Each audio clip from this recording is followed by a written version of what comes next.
how our client was stuck in their business and now is hitting $40,000 a month. I want to share with you our client's journey. His name is Eric, and he came to us because he was working really hard, a lot of you, where he was just working day in and day out on his business and making decent money, $15,000, $20,000 a month. But he knew that he should be probably making double that amount for all the time and effort that he was putting in.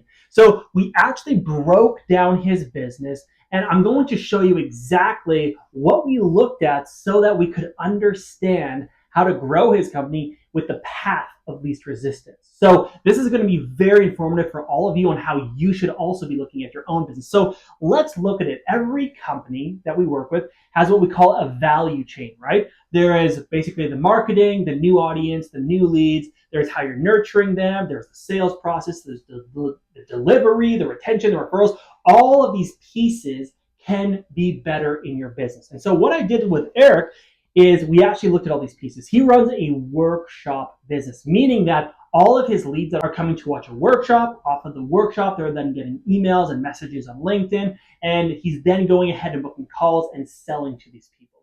So right off the bat, we looked at the numbers because the numbers don't lie. We looked at how many people were registering for his workshops on average, how many people were actually showing up live for these workshops, how many people were booking in calls after the workshop, and then how many people were actually buying from him.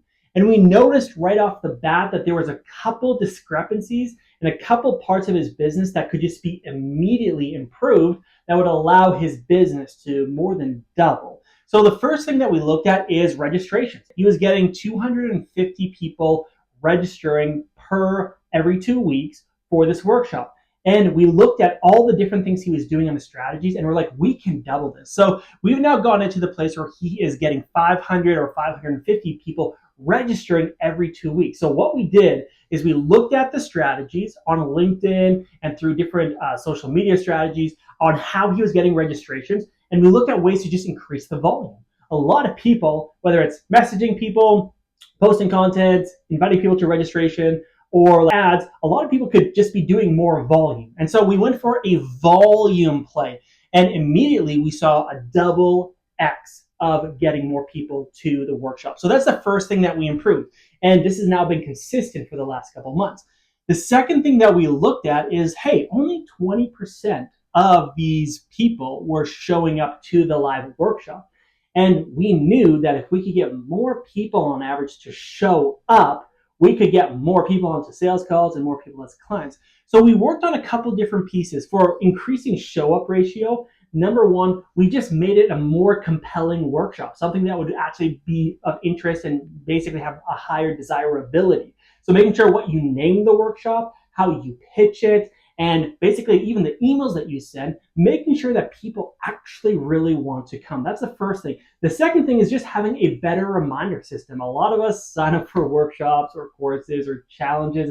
We forget about them. So having a better reminder system, the most important parts is having an email go out the day before, 24 hours, the morning of, and an hour before. Those are the most important reminders for show-up ratio. And the more places you can remind them, email, text, social media, the better the show-up ratio will be. So that's what we did, and we increased the show-up ratio on average by 5%. Now, that might not seem like a lot, but at the end of the day, when we're talking about hundreds of registrations, we're talking about quite a few more people showing up live and giving us much more as far as leads to sell to. So that's the second thing that we fixed, right? And that's what we call an optimization, right? We have volume plays, which is just increasing the volume. And then we have optimization plays, which is just increasing the efficiency of a certain part of the business. So now the second thing that we did, actually I should say the third thing that we did, is we actually wanted to work on how he was booking calls off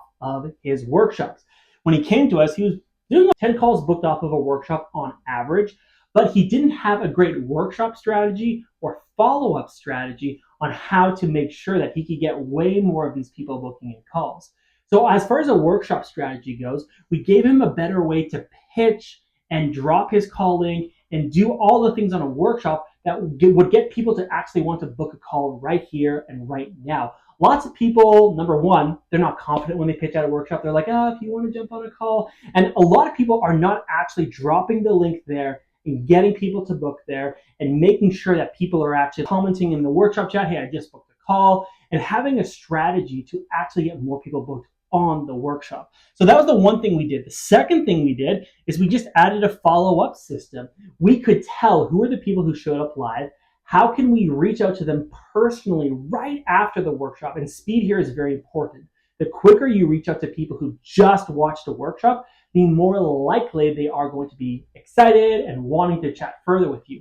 So we created a follow-up system, and this allowed him to triple the amount of calls that he was booking off of his workshops. So great, we could probably say because of the volume play and the efficiency on the show up, he probably was going to double his call rates anyway. But with adding in the follow-up system, we were able to triple his numbers, allowing him to have way more calls. And in fact, we got to the place where we had so many calls, we started to even create efficiencies around which calls should we cancel, because we know for a fact if people say certain things on questions or application forms that they're not going to buy. So we even became more efficient on that side of things.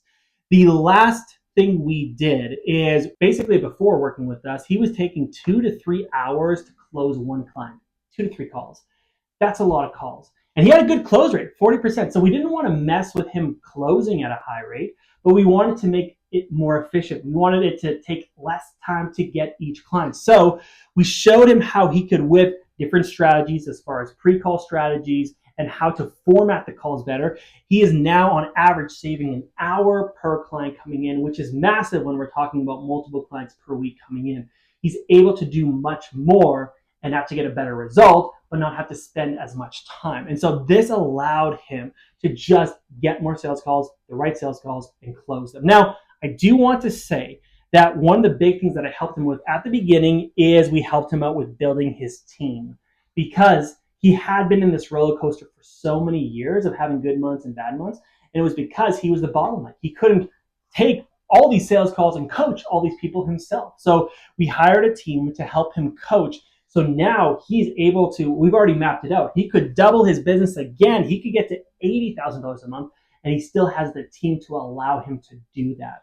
And so the team has been such a fundamental part of building his business. So when you're looking at your business, ask yourself the question, what can I increase the volume of that will directly help with getting a better result? What systems can I optimize, or what skill sets can I get better at so I can simply have a better conversion ratio? Number 3, what would be an easy strategy to add in that would just complement what's already working? And last but not least is efficiency on your time. How can you make sure your time is being spent on better parts of your business so that you are spending less time on things that don't produce results and more time on things that are producing results? If you do this, you can take your own business to that next level. And if you have questions about how to figure out what's going wrong in your business, or if you want me to take a personal look at your business, feel free to comment down below, and I'd love to help you. Hope you have a great rest of your day.